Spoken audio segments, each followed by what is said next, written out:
Lords of the Fallen 2023 review on the Xbox Series X. A game that I got pretty much excited for because of the colossal disaster of the original Lords of the Fallen game, which had potential but just wasn't good in any way.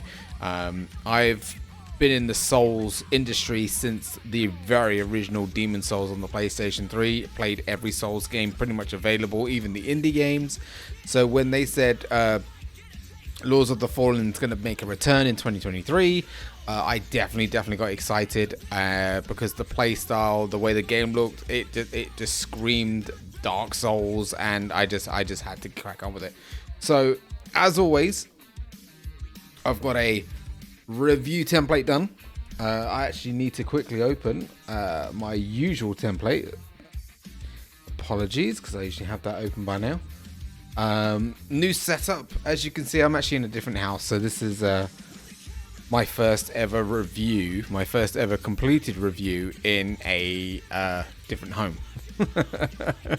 So hopefully it comes out and it looks as great as it should do. So the very first thing that we look at in any game review is pretty much the choice of music used, the audio effects, and the voice acting. So the audio aspect of the game, because I think it carries pretty much some of the biggest weights and the biggest points. The choice of music used in this game is really in my opinion. And this again comes from someone that's played all the other Souls games, where the ambient music of the game should be amazing, the boss fights should be amazing, the music in those boss fights should be awesome, and I'll be honest, I wasn't really that impressed, to be fair. I really wasn't. I also got extremely tired of hearing the same audio loops when you enter the, I like to call it the undead realm. Because it's the same loop. It just escalates in pitch the longer you're in there, because that indicates the higher level of danger. I just got fed up of hearing it. Like really fed up. So overall, the soundtrack and the actual audio of the game, music-wise, I was very disappointed, would be the right word. I was disappointed. In terms of the audio effects and in terms of the voice acting was absolutely fine. I had no issue at all with any of the voice acting. I thought it was all crystal clear. I could make out what they were saying. We had subtitles as well activated for anyone that had the stream on mute on Kick, or if they were hard of hearing. But yeah, the sound effects they were fine. The magic sounded absolutely fine. The explosions were pretty cool, to be fair. And I was all right with all of that stuff. But my first character that I used was a holy magic paladin. So I did a lot of casting. The effects, they looked really good. But again, we're talking about just the audio aspect of it all, and I was happy with it. I wasn't blown away. I was happy with it. It's okay. I enjoyed it. The playthrough that we did was 42 hours straight, and I am very ill. I've got so much going on with this. I just needed to get this review done and push it. And I stayed up super late. It's nearly 2 a.m. I stayed up super late just to get this fucking review finished. So from the audio as a whole, yeah, it's fine. That's it. I've got nothing to wave a flag at. It's fine. Graphics, texturing, and weather effects. The game is so visually broken. It's unreal. Excuse me. Sorry. What you're going to see, and you're going to read this in a hell of a lot of other reviews, and you're also going to see this being spoken about the most. The frame rate in this fucking game is a pile of dog shit. Like, utter dog shit. We ran the game on a PlayStation 5 on performance mode. So, not quality. So, we didn't want the game to look its best. We wanted the game to run its best. it fucking couldn't do it to save its own life. The game ran like a pile of dog shit. In combat and out of combat, you will suffer from horrendous frame drops. The game doesn't operate on smooth quality at all in any way. And right at the very beginning, a friend of mine, Muzi, we were playing co-op together, and he put the game in quality mode while I ran the game in performance mode, and he immediately suffered from issues. And he even said, Steve, change it now and watch the room that you're in, which was the starting area. When I moved the camera around, it was freaking horrible. It was unplayable in that mode completely. Even the enemies suffered from frame drops. They were actually moving at lesser frames than they should be, and they were skipping around. I really couldn't believe it. What I was seeing. I couldn't believe what I was seeing. I was so disappointed. I really was. Don't get me wrong. A lot of the areas in the game, they're very Souls-like, very open, very godly, very doomsday-y, and they do look pretty. They do. And I bet the game in quality mode looks pretty. If you're standing still. Not playing the game. Because that's the only time you're going to really enjoy it. The game renders and plays like a bag of dog shit. And overall, I'm just massively disappointed. The weather effects, there are a lot of areas throughout the game that do enable some level of fog, some level of smoke. I'm not talking, I mean, there were some snowy areas that looked absolutely gorgeous as well. And when you ran through the snow, you could actually see the imprint of where you were going. And I really dig that. It was quite later in the game, but I really dig that.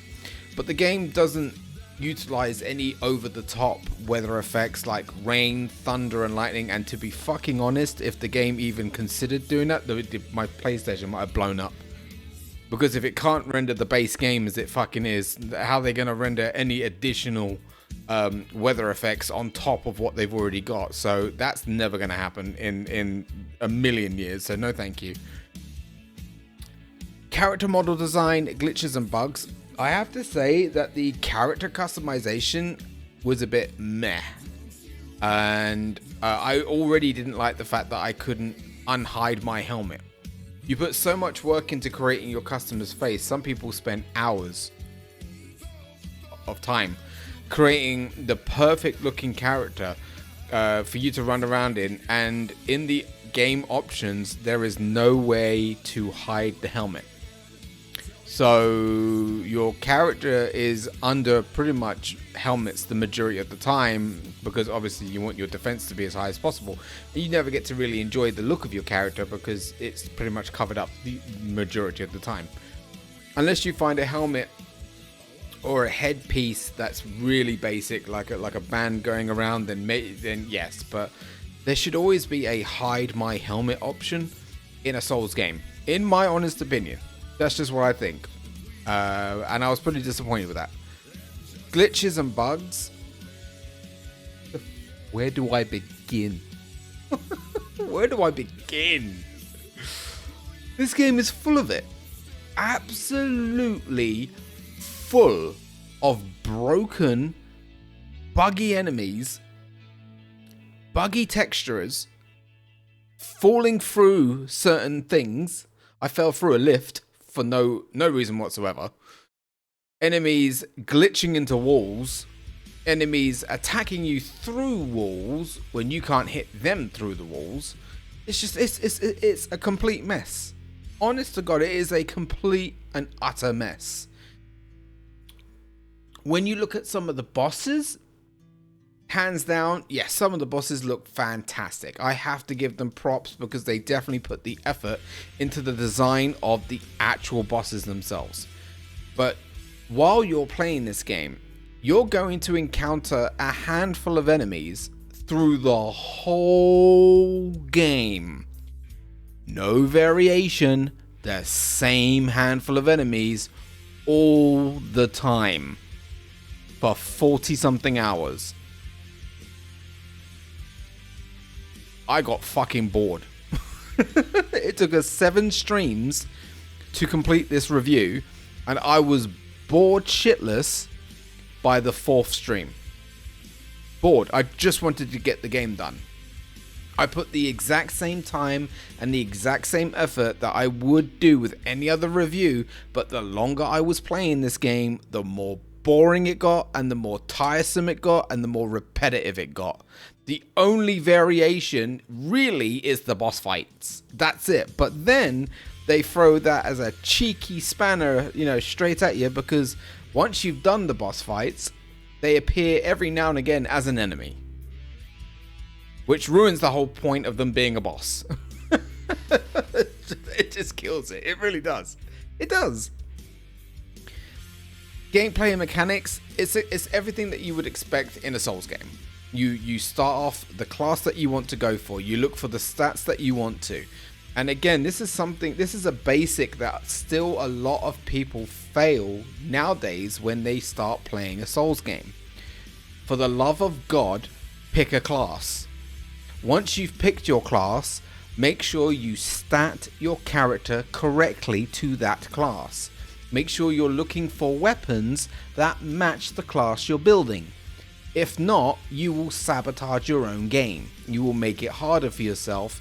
You'll end up pulling out less damage and you'll die faster because of it. Make sure you know what class you want to run, and once you've got that class that you're happy with, you stat your attributes correctly to that class and look for a weapon that matches that build. Trust me, it will help massively. But you start off the game like with most Souls, in a musky, dry, deathly area. You get the ability to traverse between the current world and the, like I call it, the undead realm using a lantern. In doing so, while traversing the undead world, you are putting yourself at massive risk of being attacked all the time by the game, where they spawn in enemies all around you non-stop. It doesn't fucking stop. The longer you're in that realm for, the more you get discovered in a way by even more enemies that keep pushing out at you, to the point where they send out a red Grim Reaper arsehole, which is like the mother of all bosses that cannot pretty much be killed unless you are decked out and you know how to do it. Once you've figured out his attack pattern, he becomes easier to fight, but he is the ultimate enemy. He's the ultimate boss in the game, pretty much. He is stupidly hard to kill. You can then exit at certain points in the game as well by finding the artifact. Well, they're like totems that stick out the ground, and you can seal yourself out of the Shadow Realm and put yourself back into the real world. But you do need to go into the undead realm as often as possible, because that's where a lot of the items that you need are. For example, you need to increase the amount of healing that you can do through your cross, just like the Estus flask, and those items are in the undead world only. You can't get them anywhere else. You'll also be able to traverse certain areas of the game that you can't normally reach to, because there's a platform that goes that way in the undead world. So you're pretty much running each area twice.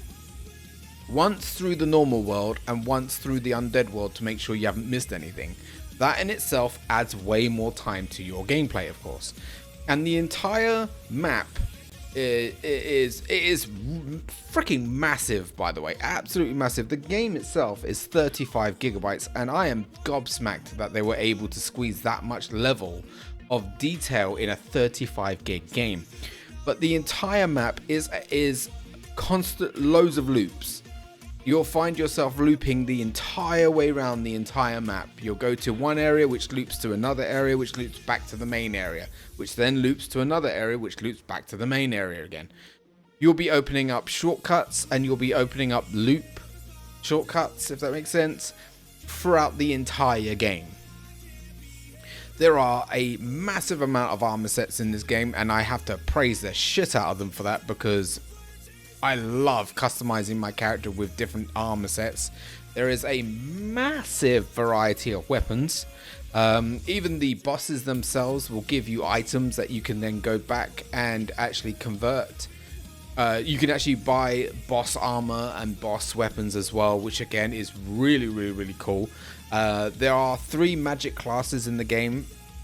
From when I started playing, you can go straight to Holy, which I did. I went with the Holy Paladin build, like I said. You can also go to like a Pyro build, a Fire build, and you've also got Arcane Magic as well. Other than the usual Strength, Dexterity, the stats are very, very, very similar to all the other Souls games as well. So again, it's about decking your character correctly. I'm not going to go into massive detailing on how to do this because all the Souls type games are very similar. They all run in almost the exact same way. You just need to make sure that you get the right class for you with the right build, the right stats, and the right weapons. That's pretty much it. Replayability and game difficulty, it's a Souls game. There's going to be a massive amount of replayability in it because of the quest lines that you're able to go through and the decisions that you need to obviously make as well. I found the quests in this game fucking shit, boring as hell, and there is no guidance in them in any way. You'll get characters going, oh, I've lost this, I need that, go find it. And you're like, well, what the fuck? Where am I supposed to look? And the game gives you no real guidance in any way to actually go out and find those items. You'll also get hit with certain decisions as well, and some of it just doesn't make sense, but some does. It's such a mind fuck. It really, really, really is. And I personally didn't enjoy it. I personally didn't enjoy the quests. I really didn't. I thought they were lame, really lame. Go find me a book. Really, for real. You want me to save the world, but look for a book while I'm out there? It's so lame. But it is what it is. In terms of game difficulty, this is one that I struggled with the most. While playing multiplayer with Muzi, we bugged the game by accident. We didn't actually well, yeah, we kind of did. The bug, it was at the time, it might have been patched by now, but the bug at the time was repeatable. Not repeatable, sorry. If I did it, he could also do it. And I respect, because I kind of messed up my build a little bit.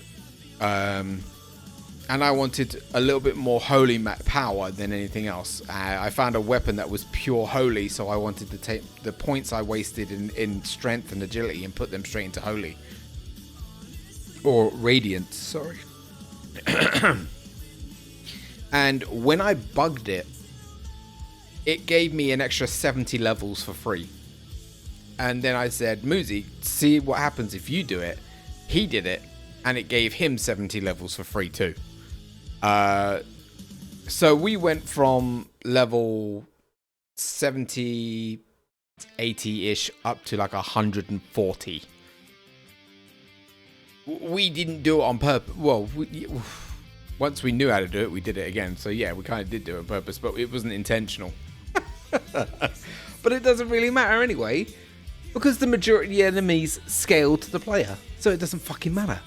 You could get as strong as you want. You could become god tier in the game, and as you play throughout the game, you'll still get destroyed in 3 shots, or you're still getting hit by it. And we tested this out as well. We freaking tested it. We went back to the starting area after we reached around 140 levels, and the enemies were killing us in 3 hits. The same 3 hits that we would have been killed by if we didn't have the souped up armor and the higher attribute stats. Now, I went onto Reddit forums, and there is a massive debate going on right now whether or not the game does indeed scale or it doesn't scale. There are people that have tested it like I did and found that the enemies are definitely fucking scaling in some way to the player. But the bosses aren't really scaling that well, which led to me breezing through every fucking boss without an issue. I found the game more difficult to get to the bosses, and I found the bosses embarrassingly easy. where I didn't have to really think about strategy. I just ran in and swung my sword and demolished the bosses.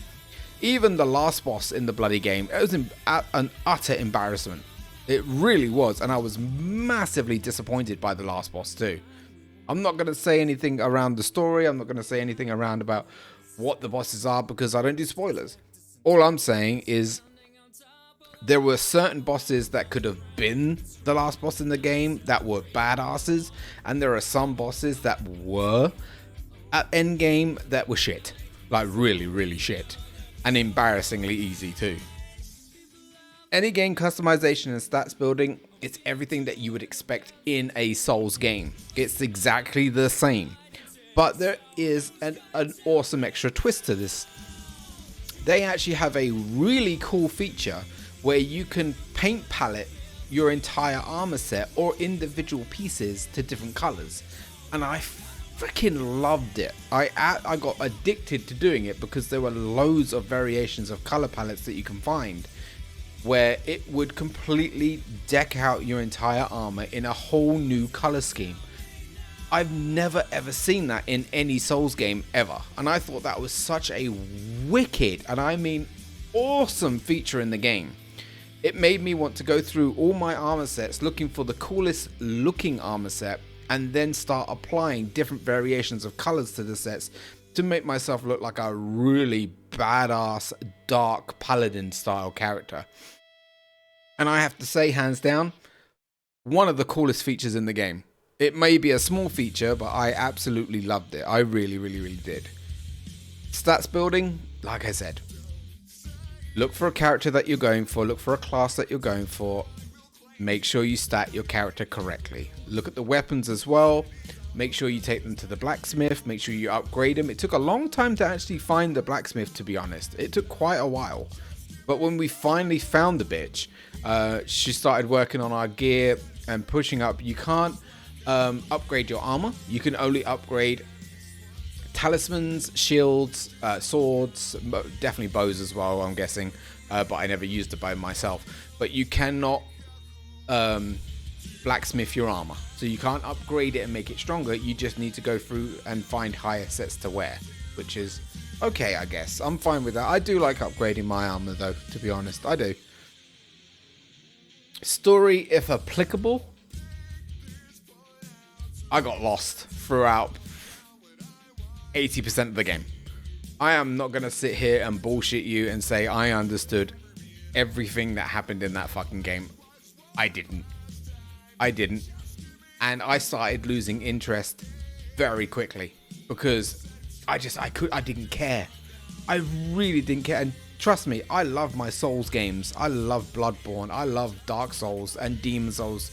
And I can kind of follow them to a point, but this game's story is just bleh.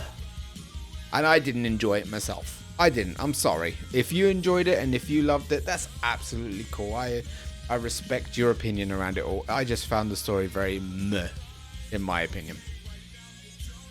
Online co-op. Oh, fuck me. Here we go. Oh, shit. Right. The first 3-ish streams I played with Muzi. I'm in the UK, he's in America. I 100% understand that there is going to be some cross-continental connection issues, maybe a little bit of tethering, maybe a little bit of rubber banding. I get that. But we have played online games for nearly 10 fucking years together. We're brothers, in my opinion. We play so much online gaming, so we kind of understand the issues that we usually face when playing online gaming. We even ran emulators through an online program, and it was amazing to play retro games across the world with each other, and that worked pretty much without a single hiccup. Lords of the Fallen Online is the biggest fuck up in the entire game. It is so incredibly broken that it caused Muzi to walk away from doing this review with me because he had had enough. He'd had enough of the constant tethering, the constant latency issues between us where the enemies would stand still and then zip a million miles away, or his character would be running on the spot, or my character would be running on the spot, and then we just die. Because we were being attacked by an enemy, but because of the shitty online servers, we couldn't defend ourselves. It is the biggest, or one of the biggest complaints from the player base of this game about the online server stability. It is absolute shit. And I'm talking Dark Souls pisses all over it. Bloodborne pisses all over it easily. There is no other Souls game I've played where the connection between me and another player has been that seriously bad. And all pretty much unplayable. And I'm massively fucking disappointed about it. I really am. Because I was enjoying my time with him. Because I do. And then we both got fed up. We both got so fed up, and I just said to him, dude, let me just run through this? And he was like, yep, let's do it. Stability is an absolute massive cockfest of rubbish, in my opinion. Purchase price versus digital price and value of content. Now, it is a full price game. It is, straight away. You're not going to get this game cheap. You are paying full value, 150%. The cheapest I found, the PlayStation 5 copy, was £52. The cheapest for the PC Digital Deluxe I found was £45. And Xbox themselves were also selling it for £52. Do I feel that this game has the value of content? Yes, I do. I believe the content is definitely there, 100%, and the amount of time that you're going to sink into the game is, it's going to go. Yeah, I can't knock it. I really can't. I can't. The value of content is 100% there. It also has that replayability in it too. Especially if you're a trophy hunter or if you're an Xbox whore like me and you want all the achievements, you're going to definitely sink the time into it if you are enjoying yourself. Microtransactions and DLC, they put a class behind a paywall. If you wanted to pay the extra money, you could get an additional class, armor set, weapons, and all that extra shit. There is extra stuff that you can also buy as well, because obviously they care more about the money than the actual polishedness of the game. So yeah, there's quite a bit that you can buy extra if you wish to. It's completely up to you though. Any additional notes taken is where I quickly go through what I've written down, and a lot of it will basically just be a top up of what I've already said, or just a little bit extra. The size of the game, as I said, is a 35 gig. PEGI 18 in the UK, so 18 rated as a game. Price, we've already gone through. Consoles, Xbox, PlayStation 5, and PC. It's listed as an action roleplay game. Publisher CI Games, and developers Hexworks. You get 9 classes to pick from, and pretty much if you're into Soul games, you can kind of predict what they already all are. The lantern, as I said, reveals the undead world until you pull yourself into it, and it does, I'm saying, it really does look cool every once in a while. It has that cool effect, and it does, it's just the fact that the game throws the same handful of enemies at you throughout the whole fucking game in the undead world, and it makes it boring. Really boring, really fast. Undead humans, Grim Reapers, the Flying Butterflies, and the Kamikaze Bats are the main 4. That's it. That's it. Rinse, repeat, rinse, repeat, rinse, repeat, rinse, repeat the whole way through the game. And then you'll get another big boss. It is a boss, but then it becomes a mob. And that's throughout the entire game. Quality settings is unplayable. There is an this is so bad. There is it's around about 40 large footsteps. There's a tethering out of bounds system when you're playing with a friend. You can't run off and explore yourself. You have to pretty much stay within range of the host, or you get tethered to him automatically. One of the worst possible things you could ever put in a Souls game. And they did it. No way to hide helmet. Full co-op even if the boss area is defeated. So if I was to help Muzi, or Muzi was to help me kill a boss, he would remain in the game, and he would also gain some of the boss items too as well, which I thought was pretty cool. I killed a boss, I got her sword, he killed the boss, and I got her sword again. That's pretty cool. So you can double stack on certain weapons right away. I'm not going to talk about the soft caps and the hard caps. I've already talked about the level bug that we found. We had I think 3 or 4 full game crashes where it boots us straight to the home menu on the PlayStation. Items auto equip in the quick bar, and that is actually stupid because your healing is in that quick bar, and if the game is chucked extra items in that, you have to quickly sieve through them to find your healing item before you get killed, and then remove them after because you didn't want them in your hotbar. There should just be an option to turn that off, because that's pretty fucking annoying. They pushed out a 1 gig update on the 24th of this month, the month of launch. They also pushed out another 1.3 gigabyte patch on the 27th as well.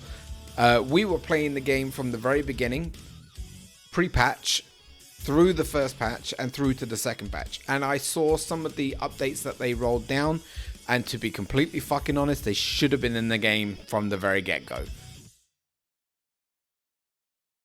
Terrible endgame boss. You do get a choice whether or not you want to enter New Game Plus, which is great because some Souls games have been known to yeet the player straight into New Game Plus when they weren't ready for it or they didn't want to do it. That's it.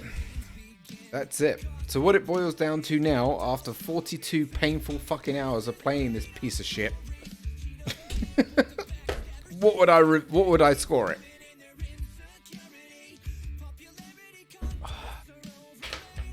I've been struggling with this one. I really fucking have. There are some things in the game that I liked and I enjoyed. And there is also a massive array of shit I didn't like. Yes, a lot of this is personal preference. Please don't get me wrong. It's just my opinion. But the stupid online tethering, the stupid online server connection problems, the terrible variation of enemies in the undead world, the not so satisfying soundtracks, which are just meh. But we managed to complete the game after 42 hours. We managed to play from start to finish. For what, 40-50% of it co-op, the rest of it single player. And I was bored shitless. Absolutely bored shitless. So I don't really want to give this game more than a 5 out of 10. I'm not gonna sugarcoat it any more than that, in my opinion. It's an average game with lots of fucking problems, and they are patching as the game's been launched. They should have, honest to God, they should have just waited. They should have given the game an extra month and pushed those updates out with the main game to make sure people had a better experience while playing their product. And it would have actually turned over a better review for them as a company and the game itself across the board. I don't want to go any higher than 5. I really don't. To be fair, with the fact that the core multiplayer aspect of it was completely and utterly ruined for me, I kind of feel like just dropping it down to a 4.5 out of 10. So do you know what? That's what I'm going to do. That's what I'm going to do. A below average game that could have been miles better. I'm happy scoring this game 4.5 out of 10. And I'm not happy. I'm not willing to go above that in any way. I'm overall massively disappointed. And it's a shame because I could have put the money towards Alan Wake 2, which I'm actually more excited about now.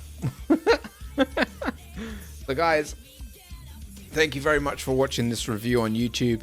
If you are new to YouTube, or if you're one of my older community members, I am now live streaming over on Kick. I have been there for a month and a half and we're doing very well over on that platform. I would massively appreciate it if you would come over, create an account if you haven't done so already, say hello. You know, we've had a lot of people show up from our mixer days and stuff like that, and it makes me feel so freaking loved and appreciated. So thank you so much for everyone that's done that. I hope you've enjoyed the review, and I will see you in the next one. Bye guys.